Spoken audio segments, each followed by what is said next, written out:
Behavior is similar to the infected William Bishop. Must be the same strain. This sickness moves faster than influenza.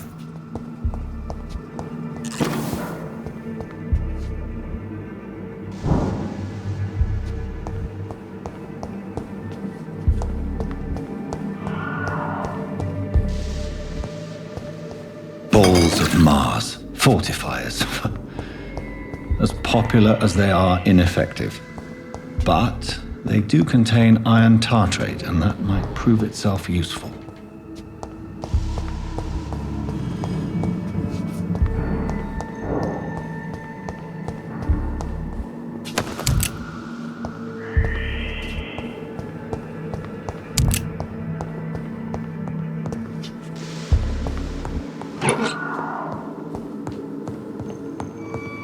This key will surely grant me access to the basement.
These scowls feed from corpses and the husks of animals.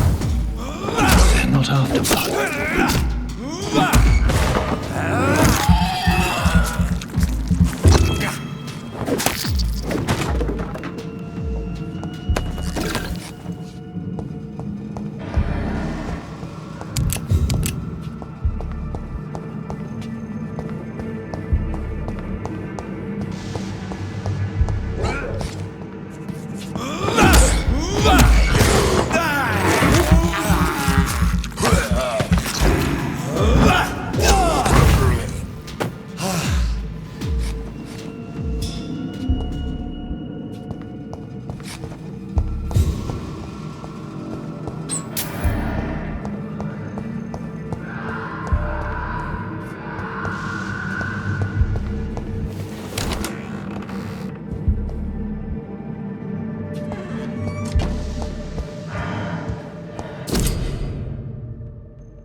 Mr. Connor's injuries don't match the report.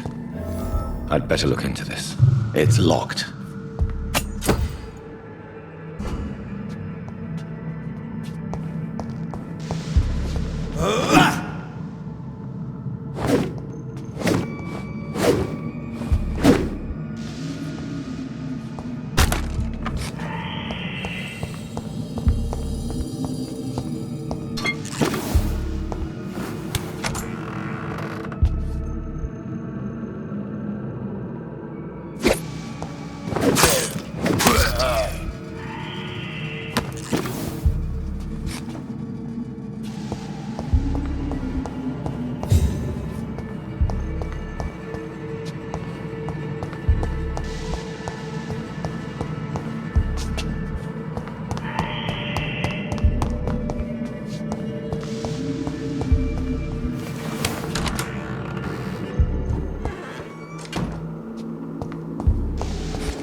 These scowls can be so ferocious.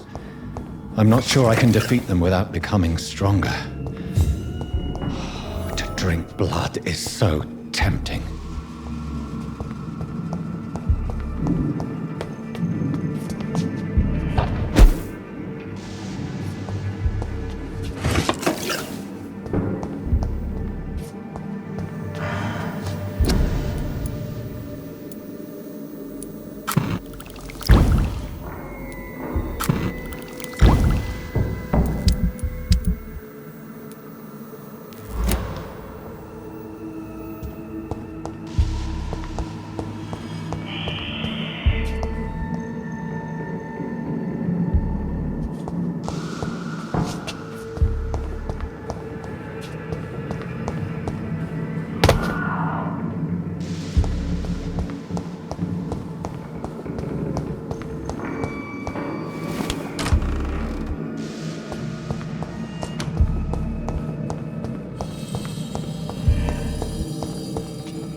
So many deaths.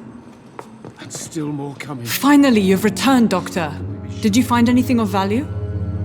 Yes, nurse. You've worked your first miracle, Doctor. Now, this patient here needs immediate treatment. Duty calls. When the storm has passed, I'll show you how to mix the remedy yourself with the same basic ingredients. Many thanks, Doctor. When you've finished, you ought to report to Dr. Swansea in his office. He's been looking for you. Seemed pressing. Children, Ellen. As for me, what a blundering idiot.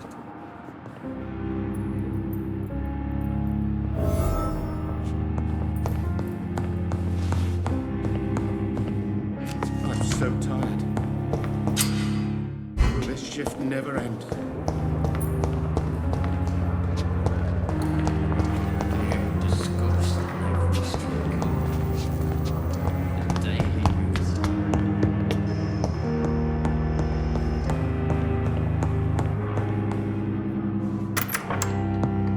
Please, Jonathan, come in.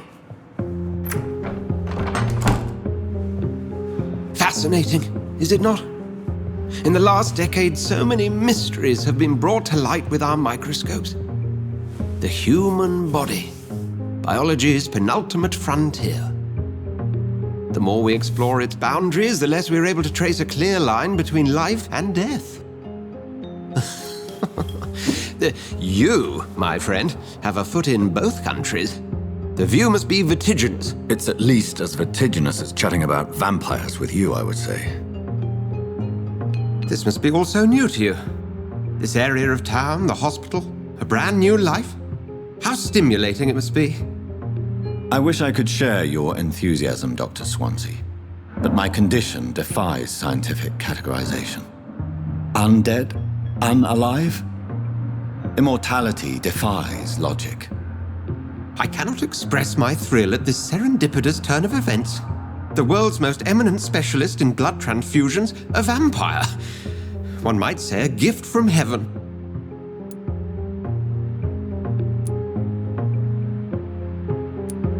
There is an absurd poetry to my situation. Physician, heal thyself. Forgive me. I've been an admirer of your work for a long time, and now you are so much more than a brilliant physician. And please, call me Edgar.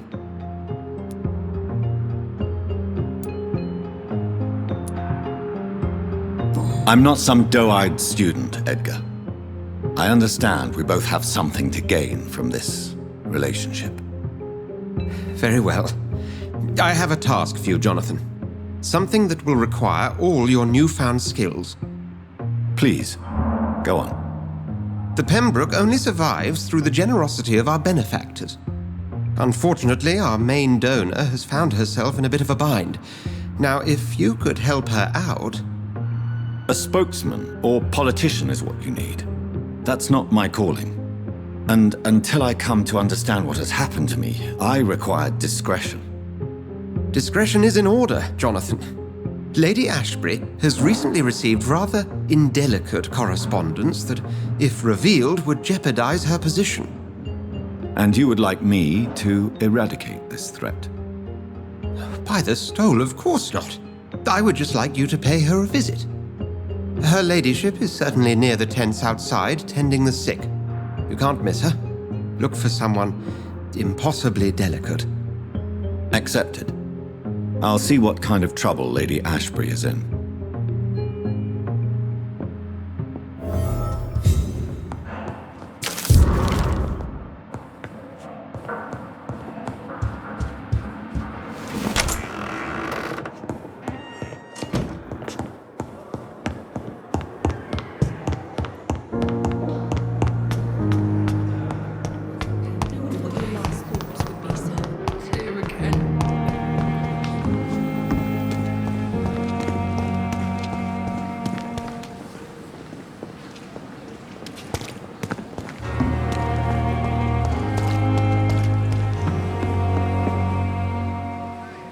The flu took my dear wife, Emily.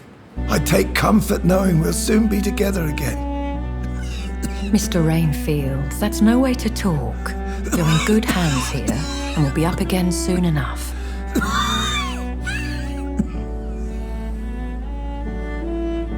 Now do me a kindness and get some sleep. I'll be back round later. Your words are kind, the blessings of an angel. You're the sweet, sweet Lady of Mercy.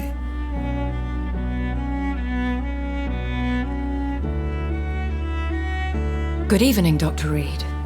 It's a pleasure to see you again. You seem surprised. Dr. Swansea has brought me up to speed concerning your recent appointment to Pembroke Hospital.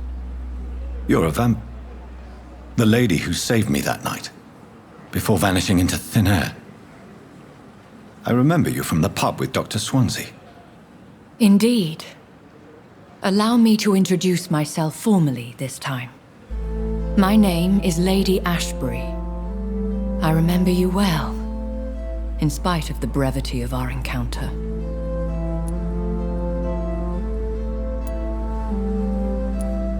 So it seems our Dr. Swansea does indeed have a fascination for creatures of our constitution.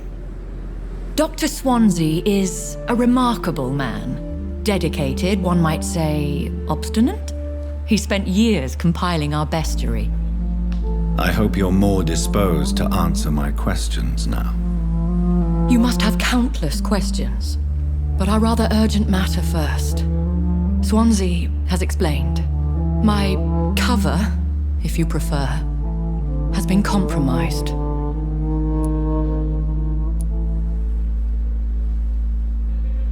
Dr. Swansea has commissioned me to be your agent in this matter. You could start by explaining what's amiss. These past insufferable weeks, I've been the victim of extortion. I've made a first payment, but the blackmailer grows greedy. I must refuse his most recent demands.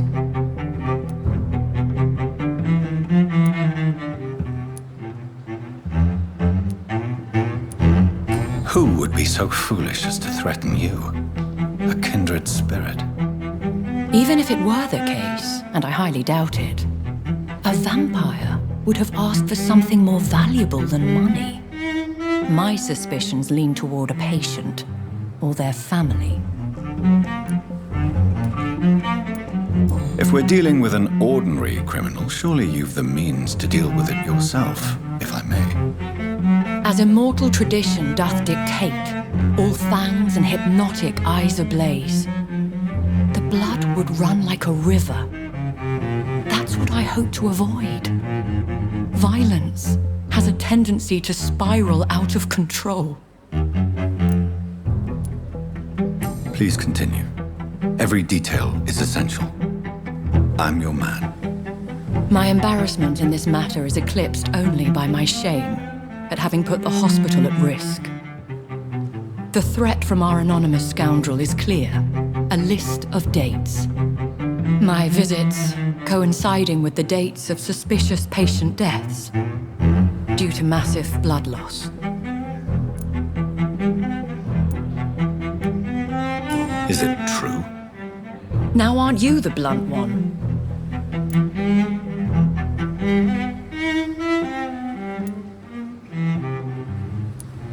You are aware that I too know the thirst for the scarlet nectar. In all honesty, I'm not simply a patron to the hospital. My visits serve a dual purpose. Dr. Swansea has been treating my condition with a revolutionary technique of blood transfusion. It seems you are a specialist in the domain. I'll take care of it. Do you know where I should start? If that was the case, I'd settle the matter myself. You could talk to our local gossip, Harriet Jones. Not a pin drops here without her hearing about it. I'll meet that woman now. My life, as others know, is in your hands, Dr. Reid. I'm sure of your discretion, but I do fear your powers of persuasion will be put to the test. When this is resolved, I'll be your obligé. I'll answer all questions in regards of your condition.